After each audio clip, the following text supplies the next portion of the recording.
ఒక విషయం అర్థం కానిది ఏంటంటే, జగన్మోహన్ రెడ్డిని చూసి వచ్చారా? ఇప్పుడు జగన్ వెళ్ళినటువంటి సందర్భంలో నిన్న చెన్నైకి వాళ్ళ బ్రదర్‌కి సంబంధించినటువంటి అబ్బాయి జరిగినటువంటి పెళ్ళి. ఆ పెళ్ళికి వెళ్ళినటువంటి సందర్భంలో ఎక్కడెక్కడ వాళ్ళు రావడం.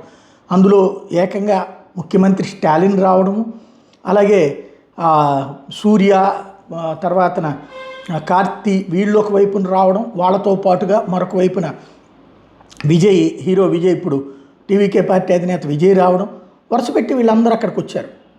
చివరికి విజయ్తో కూడా మీటింగ్. నిన్న జగన్ అక్కడ వచ్చినటువంటి వాళ్ళని చూసాం. అసలు ఎవరు వీళ్ళంత? పళనిస్వామి వచ్చాడు అంటే వీళ్ళందరికీ ఇక్కడ ఇష్యూ వల్ల ఏంటంటే, సునీల్ రెడ్డి జగన్ పెదనాన్న జార్జి రెడ్డి కొడుకు, ఆయన స్థాయి అంతుందా తమిళనాడులో? లేదు జగన్ వలన ఈ విఐపీస్ వచ్చారా? ఇదే $1 మిలియన్ ప్రశ్న.